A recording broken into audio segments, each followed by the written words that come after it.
올해 3.1절은 이제 99년이 된 것 같아요.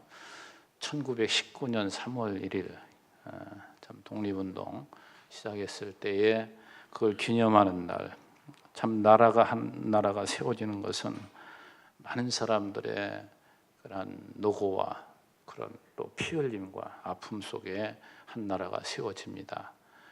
이 기념식에 있어서도 또 다양한 목소리들이 나오지만 전부는 얘기하는 걸 보면 결국 나라를 사랑하고 나라를 지키자는 의미죠.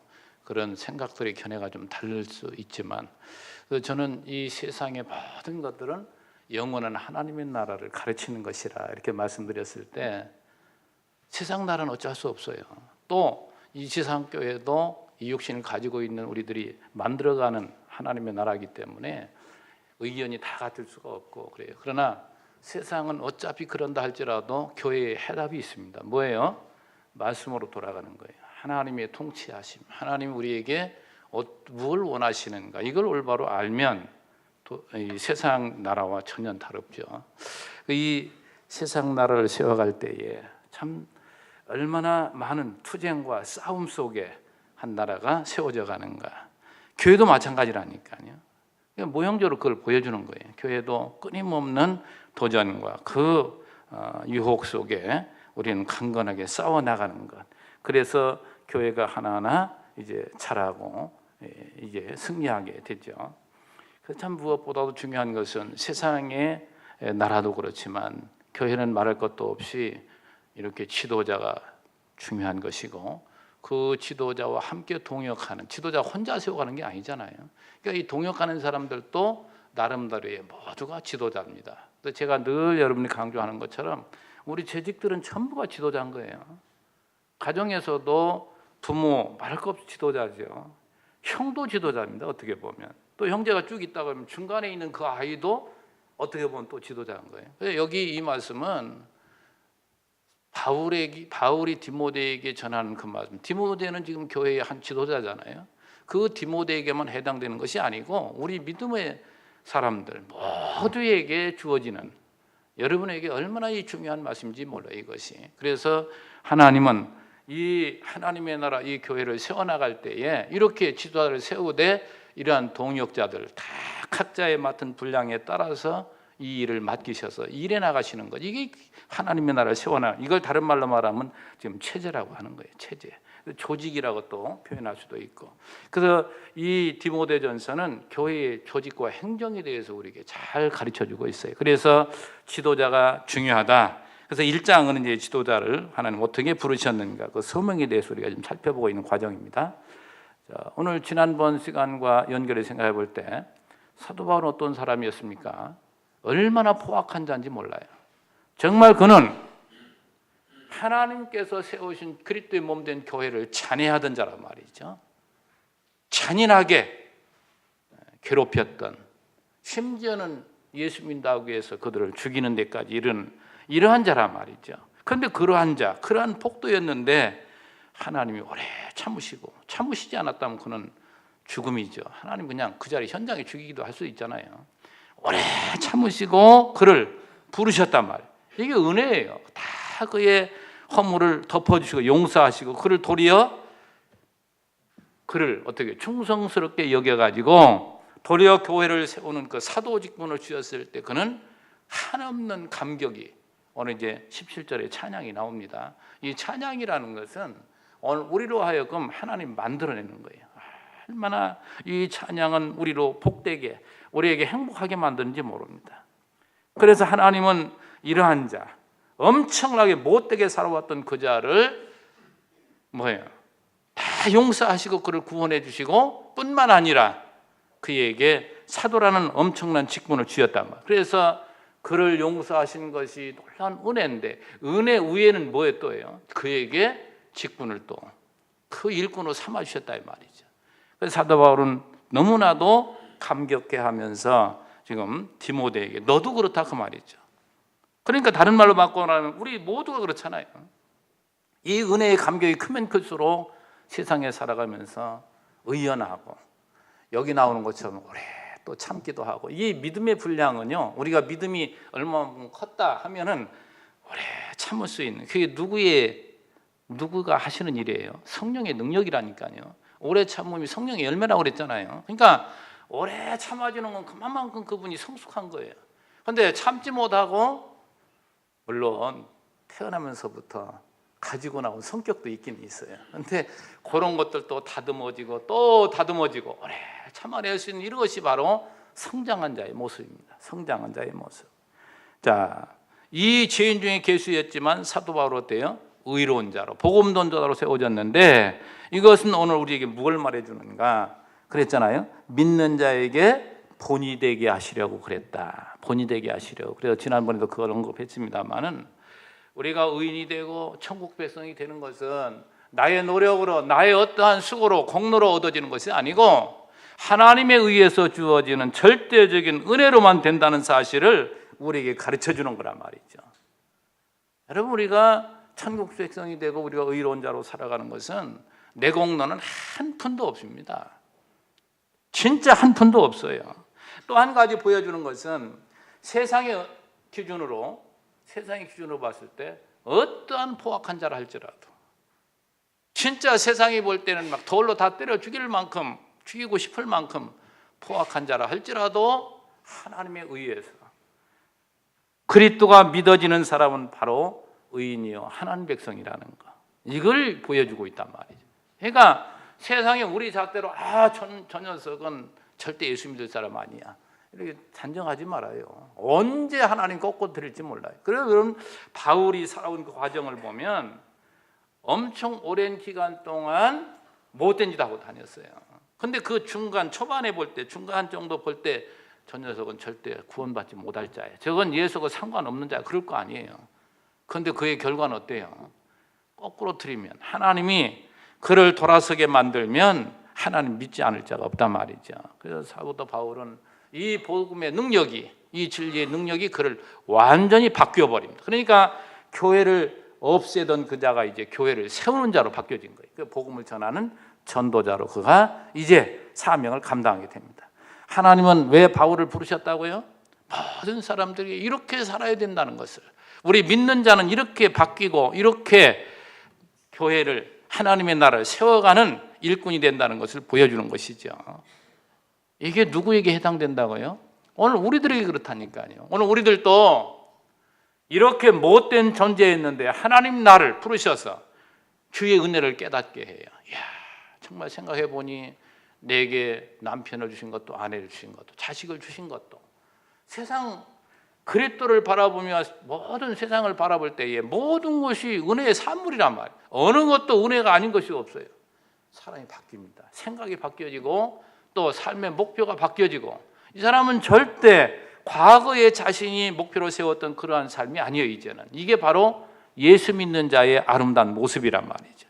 그 사도들에게도 하나님께서는 각자의 믿음의 분량 따라서 일을 해나가게 합니다. 그래서 이 사도 바울은 무슨 사도로 세웠어요? 이방인의 사도로.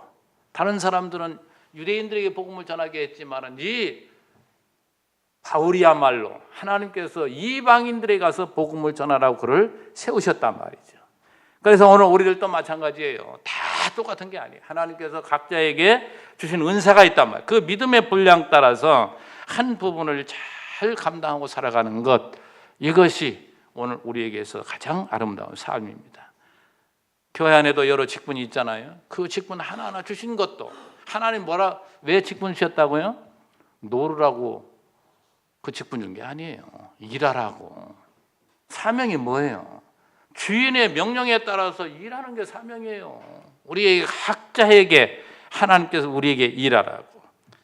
참 우리 제자들교회 여러분에게 자주 말씀드리고, 지금 현재 진행형이 있지만 자녀 양육할 수 있는 이 어린 아이들을 제자들로, 그리스도의 제자들로 세우게 하시려는 하나님의 그 뜻이 있어서 하나님이 우리 교회를 사용하실 때 얼마나 감사한 일이냐 말이죠. 하나하나 우리가 그걸 확인하잖아요. 그 일을 위해서 내가 어떤 부분을 감당해야 될까? 하나님 우리에게 그걸 가르쳐주지 않나요? 여러분 그 감각이 없습니까? 늘 말씀 듣고 지금 우리가 살아가는 이 과정 속에서 내가 어떤 부분을 감당해야 될까? 하나하나 감당하는 그것이 오늘 우리 하나님께서 우리에게 부르신 목적이란 말이죠. 자, 이 바울의 열심은 주님의 그 오래 참으심의 본이 되었다. 좀 전에 말씀드렸습니다. 오래 참는 것, 사도 바울은 오래 참지 못하는 자였어요. 그런데 그는 예수를 믿고 오래 이제 참고 인내하며 결국 승리해 나갑니다. 참 보면은요, 사도 바울은 이방인에게 복음을 전하는 사명을 받았기 때문에 이방 사람들에게 복음을 전하잖아요. 그런데 그걸 누가 시기합니까? 유대인들이 시기하는 거예요. 그래서 유대인들이 와서 그들을 핍박하고 얼마나 괴롭힙니까? 그리고 또 이 이방인들도 마찬가지. 자신들이 지금까지 우상 문화에 젖어 있었는데 그걸 다 타파하고 그리스도를 믿어야 된다고 가르치니까 이방인들도 유대인들도 알 것 없이 모두가 얼마나 이 바울을 미워했는지 모릅니다. 그 한 가지 대목을 한번 살펴보면 사도행전 14장에 나오는 이야기인데, 루스드라에 가서 복음을 전할 때, 그 소아시아 지역이잖아요. 루스드라에서 복음을 전할 때에 그때 루스드라에 누가 있었느냐 하면 태어나면서도 걷지 못하는 자가 있었어요. 그 자를 바울이 보고 그를 이제 걷게 만듭니다. 그때의 모든 그 루스드라 사람들이 이 바울과 바나바는 이게 사람이 아니라 말, 이건 자기들을 볼 때 신이에요. 그래서 그들을 경배하려고 했을 때 사도 바울이 가슴을 치며 뭐라고 합니까? 나도 너희와 똑같은 사람이야. 이 일을 하게 하신 분은 바로 하나님이야. 그걸 통해 또 복음을 전하고 그들을 만류를 합니다. 자, 그리고 나서 이제 그곳에서 무슨 일이 벌어져요? 그를 돌로 쳐. 그러니까 일부는 그를 따르려고 하고 일부는 또 그를 참 엄청 박해하는데, 그것을 그가 이제 돌에 맞아서 기절하고 말아요. 죽은 줄 알고 성 밖으로 내칩니다. 성 밖으로 버렸는데 그가 다시 일어나서 어떻게 했어요? 그 성 루스드라로 다시 들어갑니다. 근데 참 놀라운 것은 그 사도 바울을 돌로 친 것이 바로 그 이전에 이제 복음을 전하면서 쭉 왔잖아요. 이제 안디옥, 이제 비시디아 안디옥입니다. 여기 안디옥은 그 수리아 안디옥이 아니고 비시디아 안디옥, 그다음에 이고니온, 이런 곳을 지나서 지금 루스드라에 왔단 말이죠. 그래서 루스드라에서 이 복음을 전하고 놀라운 이적을 행할 때에 어디서 쫓아온 자들이 바울을 쳤느냐? 이 이고니온이나 안디옥에서 쫓아온 자들, 그 유대인들이었단 말이죠. 그래서 바울은 돌에 맞아가지고 남들이 볼 때 죽은 줄 알고 성 밖으로 내버렸단 말이죠. 그 다시 그가 깨어나서 루스드라 성으로 다시 들어가요. 생각해보면 얼마나 독종입니까? 어떻게 생각해보면 세상에 자기를 돌로 쳐 죽인 그 성읍을 다시 들어가요. 그리고 나서 어디로 갑니까? 그 뒤로 이고니온 안디옥으로 되짚어오면서 자기가 지금까지 복음을 전한 곳으로 또 들어가서 성도를 독려하는 거예요. 이야, 이렇게 참고 인내하고 승리했던 사도 바울, 얼마나 오래 참는 거예요. 아마 저와 여러분 같으면 하나님께 막 기도했을 거예요. 하나님 아버지, 저자들 그냥 벼락을 쳐서 다 죽게 해달라고 한 말 했을지도 몰라요. 그런데 그 사랑을 품고 그들을 향해 또 들어간다 이 말이죠. 정말 사도 바울은 엄청난 그 은혜를 입은 자지요. 그래서 사도 바울은 다 그런 고백을 해요. 내가 모든 사도보다 더 많이 수고하였으나, 제가 자주 인용하는 말씀이지만 다른 어떤 사도보다도 내가 더 많이 맞고 더 수고하고 애썼고 그 괴로움을 당했지만 수고하였으나 내가 한 것이 아니요 오직 나와 함께 하신 하나님의 은혜로다. 하나님이 나와 함께해서 그 일을 감당하게 하셨고 그런 모든 과정을 이기게 하셨지 내가 한 게 아니라 이 말이죠. 이게 진리인 거예요. 이게 오늘 우리가 해나가는 것 같지만 누가 하신다고요? 하나님이 하신다. 이게 진리라니까요. 이게 믿어져야 우리는 절대 어떠한 자리에서도 이탈하지 않아요. 자기 자리를 찾게 된단 말이죠.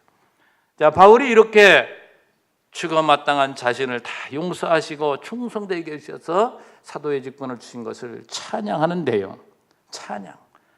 찬양은 바로 하나님 만들어낸 열매라고 저는 늘 강조합니다. 여러분, 이 찬양의 원조를 보면 이스라엘 백성들이 민족적으로 애굽에서 해방되어 가지고 가나안 땅에 가는 과정에서 하나님이 홍해바닷길로 인도하잖아요. 홍해바닷길은 완전히 거기는 사면초가입니다.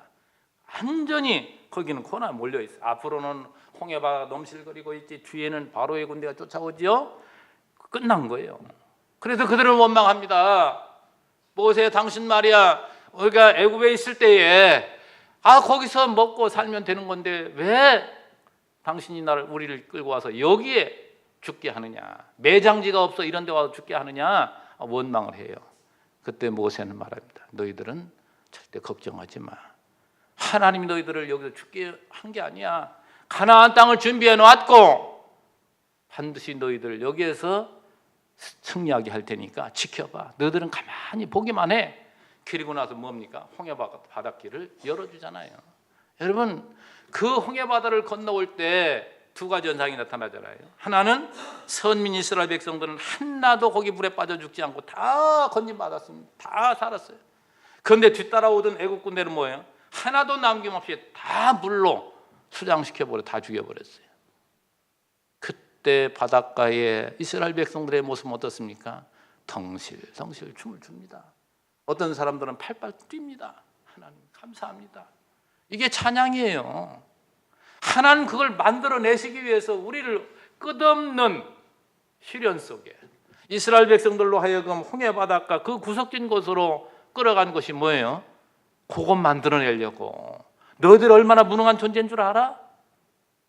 자신들이 그 죽음 앞에 이르렀을 때 바로 군대가 쳐들어오는 그런 모습을 보고 있을 때 얼마나 자괴감이 들겠어요. 얼마나 자신들의 약함을. 그때 하나님이 능력을 보여주므로 하나님밖에 없구나. 우리가 믿고 따라야 될 분은 바로 하나님밖에 없구나. 그걸 민족적으로 보여준 것이고 사도 바울도 마찬가지. 그렇게 못되게 살아왔던 그를 다 용서하시고 이렇게 정말 사도로 쓰임받는 그 자리 얼마나 감사한지 그는 늘 찬양하는 거예요. 그러니까 자주 인용하지만 저 빌립보 전도할 때에 감옥에 들어가서도 세상에 수갑찬 차에 찬양하고 있잖아요. 하나님이 어떤 처지에 있다 할지라도 하나님 바라보면 감사와 찬양이 넘치는 것, 이것이 하나님 만들어내는 찬양의 열매예요. 하나님은 저와 여러분을 왜 세상 가운데 두셨는가? 왜 우리를 이렇게 나를 괴롭히는 남편을 두고 아내를 두고 자식을 두고 왜 가장 가까운 사람들이 자신에게 아픔을 많이 주잖아요. 왜 주셨는가? 뭐 할 것 없습니다. 많은 나에게 아픔을 주는 모든 것들은 하나님 지금 나를 실현해가는 방법이요, 하나님의 놀라운 은혜를 우리에게 직접 체험케 하시려는 하나님 깊은 경륜이 거기에 있단 말이죠. 그래서 바울은 오늘 17절에서 하나님을 찬양합니다. 하나님 어떤 분인가? 이 17절 한 구절에 하나님에 대해서 얼마나 농도짓은 찬양을 하나 보세요. 먼저 무슨 하나님을 찬양합니까? 영원하신 왕을 찬양합니다.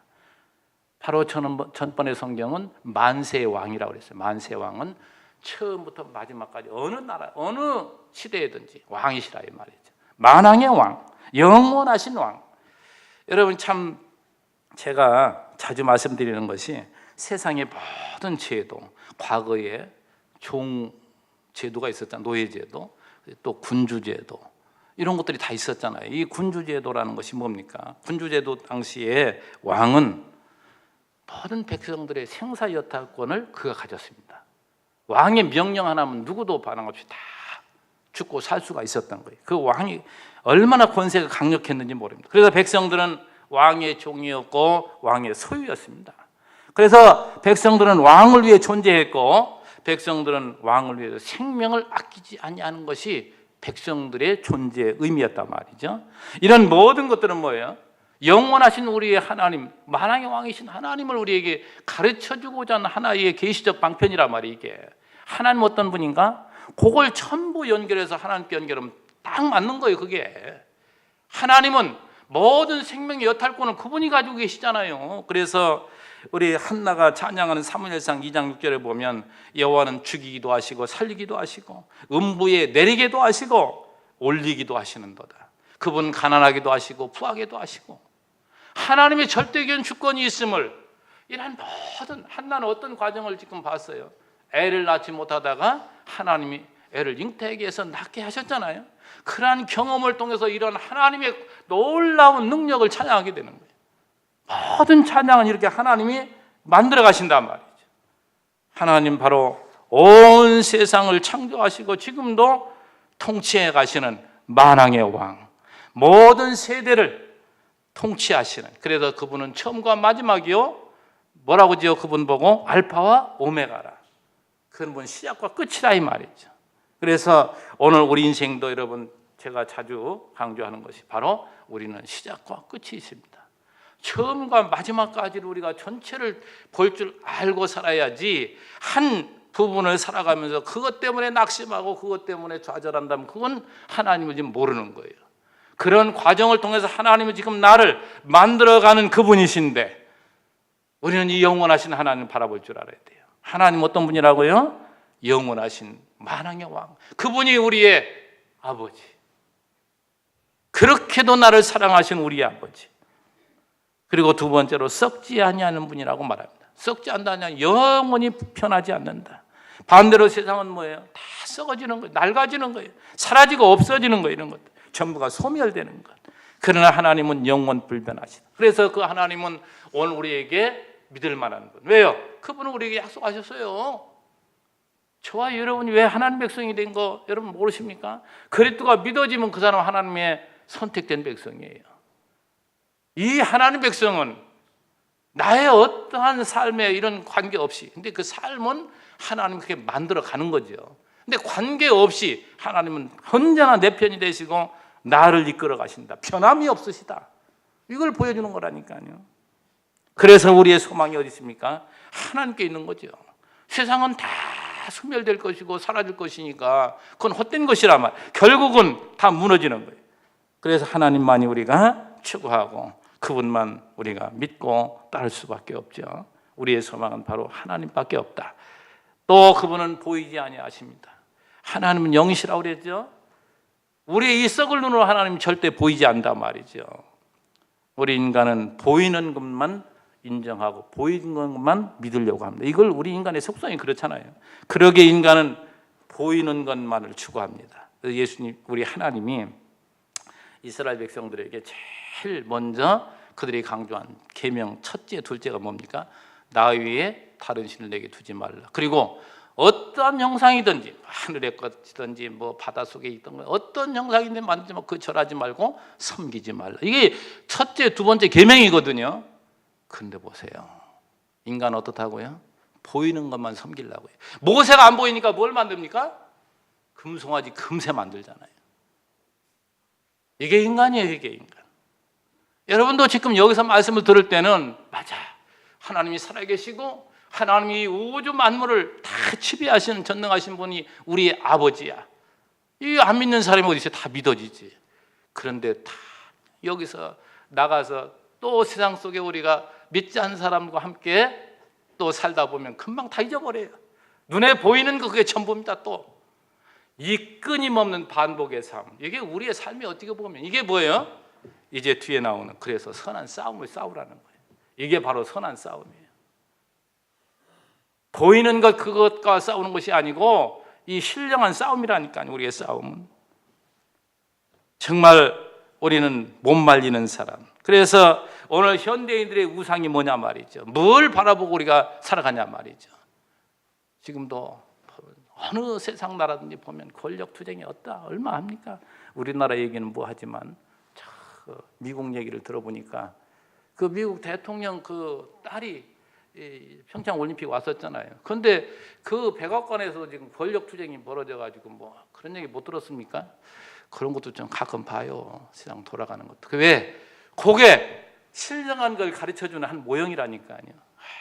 얼마나 오늘 이 세상에서는 뭘 추구하느냐 말이죠. 그것 때문에 싸우는 거예요. 그것 때문에 늘 보면은 우리나라 얘기도 자꾸 생각이 나는 게 하도 많이 보니까 MB 얘기 얼마나 나오는지 그냥 몇 가지만 나왔으면 좋겠는데 왜 알고 보면 다른 사람 끄집어서 보면 그 뭐 정도 차이는 있겠지만 얼마나 우리가 구린내 나냐 이 말이죠. 그 전에 여러분이 예화를 들어드렸나요? 영국에서 있었던 일이라고 하잖아요. 조금 괜찮은 위치에 있는 사람들에게 편지를 썼다는 거 아니에요. 당신 비리를 폭로할 테니 뭐 이렇게 하면서 했더니 전부 다 도망가더라고요. 하나도 남김없이 전부. 우리들 다 그런 인간 인정을 해야 돼. 인정. 우리가 얼마나 취하고 더럽고 못된 존재인가. 정말 우리가 추구하는 이러한 모든 것들, 권력이나 명예나 돈이나, 요즘 음행 얘기가 얼마나 나옵니까? 이런 것들 모두가 뭐예요? 우리가 그걸 추구하고 그걸 가지면 우리가 행복할 것 같지만 그런 것들은 다 일시적인 것이고 다 사라질 것이고 영원하지 못하다 이 말이죠. 보이지 아시는 그 하나님은 살아계신 하나님인데, 시편 기자가 139편 시편에서 이런 말을 합니다. 내가 하나님 주의 신을 떠나 어디로 가며 주의 앞에서 어디로 피하리까? 내가 하늘에 올라갈지라도 거기 계시며 음부에 내 자리를 펼지라도 거기 계시니이다. 내가 새벽 날개를 치며 바다 끝에 거할지라도 곧 거기서도 주의 손이 나를 인도하시며 주의 오른손이 나를 붙드시니이다. 하나님이 아니 계신데 온 우주에 충만해 계신 여호와. 이제 여러분에게 감이 옵니까? 여러분에게 이제 그게 보이십니까? 하나님 온 우주에 충만해 계시다니까요.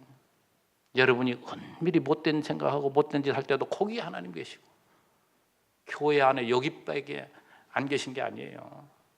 여기만 계신 게 아니란 말이죠. 어디든지 존재하시는 그 하나님을 다 의식하시고 살아가시기 바랍니다.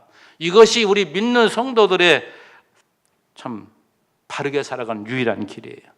그리고 마지막으로 하나님은 홀로 하나이시라고 말합니다. 유일하신 분, 세상에 다른 신은 없어요. 하나님밖에 없어요. 그런데 뭡니까? 사람들이 다 썩는 거예요. 썩는 거예요. 거짓 것에게 무슨 다른 신이 있어요? 없다니까. 홀로, 지금 바울이 고백하고 있는 거예요. 홀로 하나이세요. 그분만이. 정말로 그분만이 오늘 이 세상 모든 만물을 창조하시고 스스로 존재하시는 분, 그분뿐인데 이 피조물 이런 것들을 우리가 신이라고 섬긴다면 얼마나 한심한 일이냐 말이죠. 그러기에 오로지 이분만이 신이기에 홀로 하나이신 하나님께 존귀와 영광이 영원 무궁하도록 있을지어다. 아멘. 아멘이시죠? 그분만이 우리가 섬기고 우리가 따라야 될 유일한 분이시라 이 말이에요. 이 하나님을 따르고 섬기는 이 복이야말로 우리에게 주어진 가장 큰 하나님의 은혜잖아요. 자, 이어서 18절에 20절 말씀, 디모데에게 선한 싸움을 싸우고 착한 양심을 가지라고 합니다. 자, 이 세상에서는 싸움이 두 가지가 있잖아요. 선한 싸움이 있고 반대로 뭐예요? 악한 싸움이 있어요. 그 이 세상 자기 욕망에 사로잡혀 그걸 얻으려고 싸우는 건 다 악한 싸움입니다. 여기서 말하는 건 선한 싸움, 선한 싸움, 선한 싸움. 이 선한 싸움, 이 모형이 바로 세상적인 싸움이라니까요. 자, 아들 디모데야, 아들 디모데야, 얼마나 사랑스러운 명칭입니까? 자기의 친아들도 아닌데 계속해서 디모데서에서는 이게 참내 아들이다. 아들 디모데야. 자, 그런데 아들에게 뭐예요? 좋은 것만 얘기해야 되는데 싸우라고 그러네. 왜 그랬어요? 바로 디모데는 그만큼 자랐다 이 말이에요. 지도자로 교회를 맡길 만큼 자랐다 이 말이에요. 싸워야 되는 거예요. 잘하지 않았을 때는 뭐예요? 자꾸 좋은 얘기를 해주고 먹이고 입히고 양육을 해야 되잖아요. 그러나 이제 이만큼 자라서 싸울 만한 만큼 자라났다면 이제는 나가 싸워야 되는 것이죠. 우리 인생도 마찬가지잖아요. 어려서부터 잘 양육하는 것, 모든 학교 과정을 지금 이수해야 되는 것은 그만큼 세상이 험하니까 나가서 싸워서 자기 역할을 하도록 지금 만들어가는 작업 아닙니까? 사랑하는 아들에게 이 아버지로서 이 바울은 뭐라고 명령하냐면 선한 싸움을 싸우라. 선한 싸움을 싸우라. 자, 이 싸움은 어렵게 생각할 거 없죠. 먼저는 자기를 방어해야 되고 두 번째 또 공격. 그러니까 방어와 공격, 공격과 방어가 이게 싸움이잖아요. 자, 이 공격과 방어를 얘기할 때에 여러분 보면은 결국 적을 섬멸하는 것이 내가 이기는 건데 하나님은 우리가 적을 섬멸하기까지는 안 놔두셨다니까요. 참 그거 여러분 평생 우리는 싸워야 되네. 우리는 뭐예요? 살아남는 것만 해도 우리는 이기는 거예요. 이게 중요한 거예요. 살아남는 것이 굉장히 중요하단 말이죠. 왜 하나님께서는 마귀를 섬멸하지 않은가? 여러분 이제 마태복음 13장에 보면 가라지 비유 있잖아요. 주인이 알곡을 다 뿌려가지고 이제 농사를 짓는데 종들이 와가지고 주인에게 말하는 거예요. 나가봤더니 곡식만 있는 게 아니고 가라지도 있는데 그거 제거할까요? 가만두어라. 언제까지요? 추수할 때까지. 하나님께서는 오늘 요한계시록에서도 보면 그 마귀가 마지막 발아가잖아요. 그래서 나중에 뭡니까? 무정에 집어넣잖아요. 그때까지는 뭐예요? 마귀를 하나님 우리 성도들 교회를 세워나가는데 실현하려고 남겨두셔서 사용하는 거라니까요. 우리는 그저 그건 뭡니까? 늘 싸워 이기며 나가는 거예요. 이게 우리의 삶이에요. 그러니까 우리는 주님 만나는 그날까지 끊임없는 투쟁이에요. 끊임없는 투쟁. 그런데 우리는 뭘 가지고 싸워야 되느냐? 이걸 오늘 우리에게 가르쳐 주잖아요. 우리 그 18절 중반절 봅시다. 전에 너를 지도한 예언을 따라 그것으로 선한 싸움을 싸우라. 뭘 가지고요? 전에 너를 지도한 예언. 이게 뭐냐? 바로 성경 전체는 예언을 말하는 거예요. 이게 하나님 말씀 말하는 것이고 성경을 말하는 거예요. 복음의 진리를 사도 바울은 디모데에게 전수해 줬습니다. 얼마나 그를 아끼고 가르쳤겠어요. 그래서 우리는 이 복음의 진리 말씀으로 우리는 이 선한 싸움을 싸우는 것이지 다른 것이 아니라. 그 에베소 6장에 전신갑주를 입으라고 했을 때 뭡니까? 우리의 싸움은 혈과 육에 대한 싸움이 아니라고 그랬잖아요. 그래서 에베소 6장 11절에 마귀의 관계를 등기 대적하기 위하여 전신갑주를 입으라. 그 전신갑주를 쭉 얘기해요. 진리로 너의 허리를 띠고, 허리에 띠를 띠고, 허리, 그 다음에 배는요 의의 흉배를 붙이고, 그 다음에 신은 뭘로 신어요? 평안의 복음 준비한 그 신을 신고, 그 다음에 모든 것 위에 믿음의 방패를 가지고 구원의 투구와 성령의 검, 곧 하나님의 말씀을 가지라. 이게 전신갑주예요. 전신갑주는 완전 무장을 말합니다. 완전 무장. 저기 광화문 내거리에 보면은 충무공, 지금은 참 세종대왕으로 바뀌었는가? 하여튼 충무공이 거기 그 전에 있었어요. 근데 거기 보면은 투구를 쓰고 전부 무장을 했잖아요. 그리고 검을 딱 들고 있잖아요. 이게 완전 무장이란 말이에요. 완전 무장. 그 무장을 다른 말로 뭐라고 합니까? 여기에 지금 진리, 의, 또 복음, 그리고 믿음, 이런 것들을 경계하게 하면서 여기 오늘 본문에 아들 디모데야 하면서 그 19절에 믿음과 착한 양심, 믿음이 나오잖아요. 믿음. 근데 그 에베소 6장에 보면 평안의 복음이 준비한 신을 신고 모든 것 위에 믿음의 방패를 가지고, 모든 것 위에 믿음, 이 얘기를 했잖아요. 그래서 우리가 지금 이 선한 싸움, 악한 이 비진리와의 싸움에서는 이와 같이 하나님 말씀의 검을 가지고 우리는 충만하신 은혜의 무장을 따라서 우리는 승리할 수 있음을 분명히 보여주고 있습니다. 그래서 가득가득 우리 교회에서 강조하는 것은 뭐냐? 하도 빗나간 복음, 잘못 가르치는 말씀이 있으니까 바른 복음으로 여러분 말씀드리고 싶어요. 성경을 우리는 바로 알아야, 이게 바로 참된 지식이요. 이 지식이 우리를 뭐예요?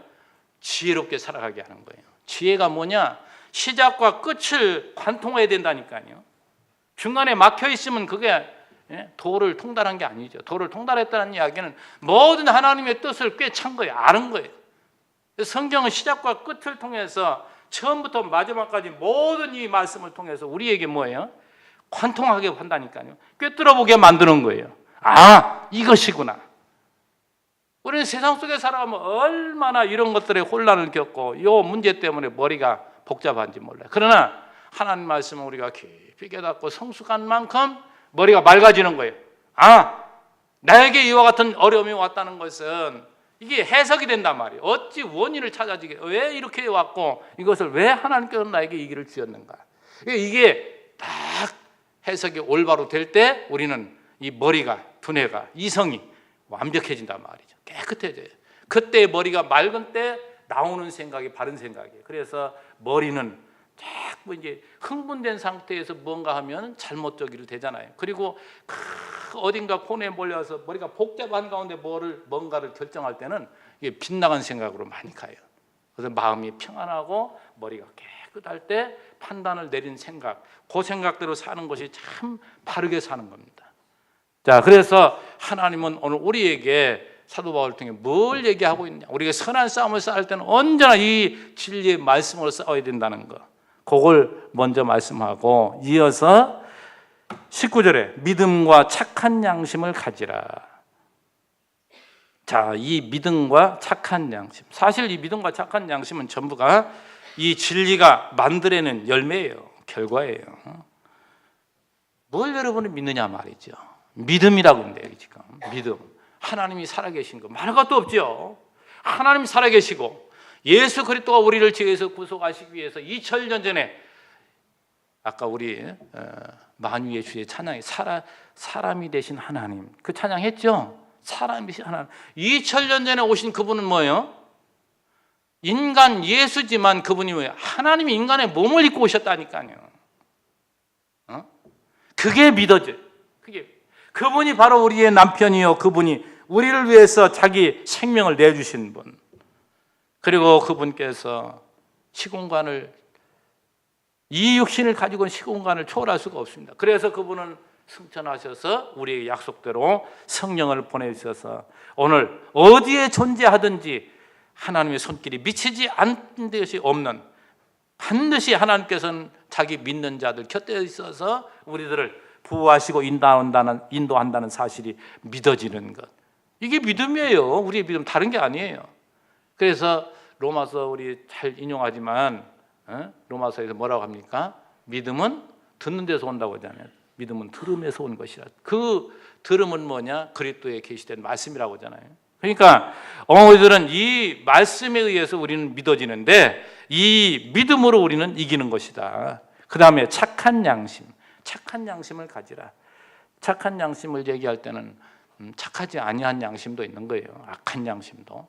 이 착한 양심, 이것이 바로 하나님 기뻐하시는 선한 마음이죠. 하나님의 의로 무장된 자. 하나님을 우리가 올바로 알고 이 믿음이 성숙한 자는 점점 자기의 어떠한 잘못된 욕심이 사라집니다. 욕심이 점점 사라지고 이제 하나님만이로 됐어 하는 사람은 세상 어느 유혹도 다 이길 수 있어요. 세상의 유혹은 어떤 겁니까? 아까 보이는 건 얘기했죠. 그걸로 우리 유혹하잖아요. 우리가 이러한 선한 싸움에서 우리 착한 양심이 이렇게 필요한데 디모데야, 너는 착한 양심을 가지라. 정말 세상에 내 욕망 따라 뭔가 이뤄보려고 하는 것이 아닌 하나님의 뜻을 이루기 위해 살아가는 이것이야말로 착한 양심이요. 이것이 오늘 우리에게 진실함이죠. 그걸 가지라고 권면한 그가 이제 경계해야 될 일을 마지막으로 말씀하고 있습니다. 19절 중반절에 어떤 이들은 이 양심을 버렸고 이 착한 양심, 하나님 신 양심을 버렸다는 얘기, 악한 양심을 가지고 산다는 얘기죠. 정말 여기에 나오는 두 사람 이름이 나오죠. 후메네오와 알렉산더. 이 사람들이 거짓 교사란 말이에요. 그 당시에 교회를 어지럽히는 그런 자들이었단 말이죠.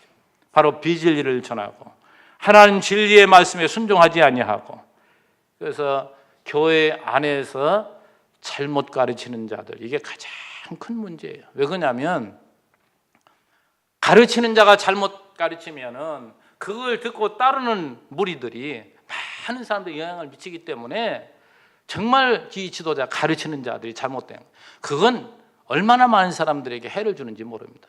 그렇잖아요. 그러나 가르치지 않고 그냥 듣기만 하고 믿는 그런 사람들은, 가르치지 않는 자들은 그냥 큰 영향을 못 주잖아요. 그런데 이 가르친 자는 여기에 나오는 알렉산더나 후메나와 그런 사람들이었다. 그렇기 때문에 이 사도권을 가진 바울이 교회에서 출교했다. 거기 뒤에 말씀 보면 그 가운데 후메네와 알렉산더가 있으니 내가 사단에게 내준 것은 그들로 훈계를 받아 신성을 모독하지 못하게 하려 함이라.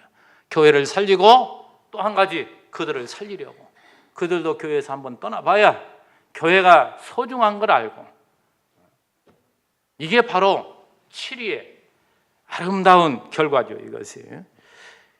근데 실제적으로 그렇게 되지 못하는 부분이 참 많아 안타깝습니다만은, 무엇보다도 교회에서 이 하나님 말씀을 잘못 가르치고 또 하나님 말씀을 따르지 않고 이러한 자들을 이제 치리하는 이것이야말로 지도자들이 해야 될 일.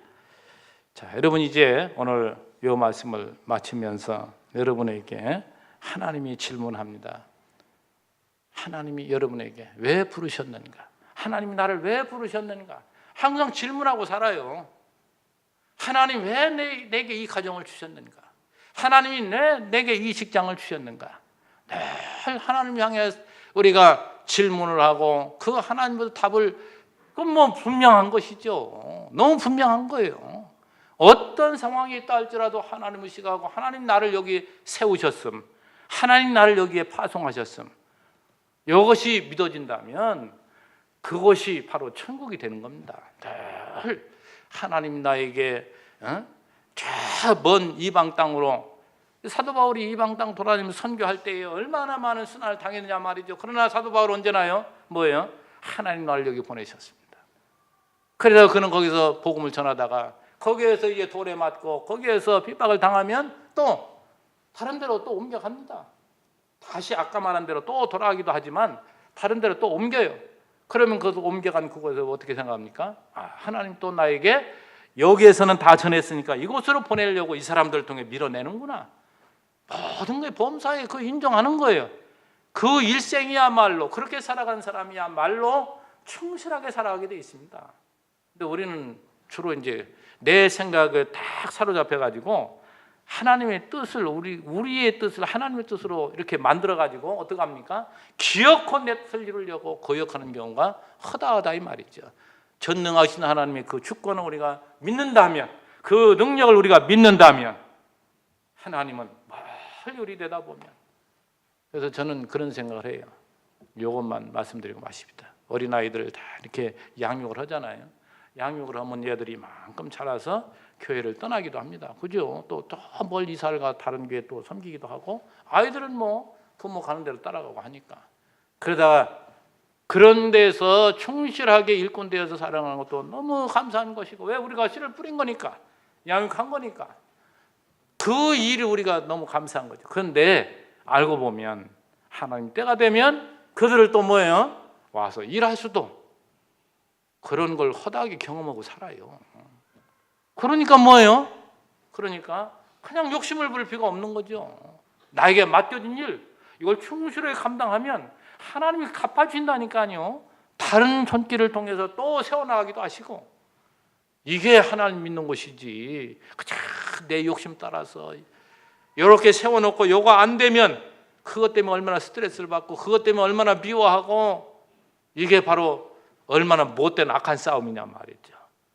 우리는 이 선한 싸움, 정말 여러분, 하나님께서 여러분에게 가정을 주시고 직장을 주시고 또 이 아름다운 교회에 우리를 한 일하는 데로 세워줬을 때 여러분 얼마나 감사하냐 말이죠. 그래서 그러한 감사한 마음으로 우리의 같이 관계된, 나와 같이 있는 이러한 사람들을 대할 때마다 얼마나 부드러운 얼굴이, 부드러운 용화가 나가겠냐 말이죠. 여러분도 늘 하나님의 선한 싸움, 정말 주님께서 우리를 이렇게 연단하시고 키워가시는 것은 하나님의 나라의 한 부분을, 나에게 일정한 부분을 감당하라고 주신 사명을 늘 기억하시고 정말 충실한 여러분 되시기를 주의 이름으로 축원합니다. 기도합니다. 하나님 아버지, 감사합니다. 우리는 세상에 살아가면서 많은 도전을 받고 살아갑니다. 얼마나 우리에게 유혹이 많습니까? 우리는 먼저는 하나님의 나라인데 세상 나라의 그 화려한 것들이 오늘 우리에게 선짓하고 우리를 유혹합니다. 그때마다 저희들 이런 말씀들이 생각나게 하셔서 언제나 하나님 앞에 무릎 꿇고 주님의 뜻을 묻는, 하나님 나를 왜 부르셨습니까? 늘 이런 질문 속에서 우리 모두가 바른 신앙을 가지고 정말 믿음으로 살아가는 저희들 되기를 원합니다. 하나님, 여기에 모인 모든 성도님들, 오늘 꼭 들어야 될 우리 성도님들 듣게 하셨사오니 그 마음속에 한없는 기쁨, 바울이 찬양했던 영원한 우리의 왕 되신 그리스도가, 우리 하나님이 우리의 머리가 되시고 우리의 아버지가 되시고 우리를 사랑으로 인도한다는 사실을 다 기억하고 세상 속에서도 당당하고 힘있게 살아나가는 우리 모두로 삼아주시기를 간절히 원하옵고 예수님의 이름으로 기도하옵나이다. 아멘.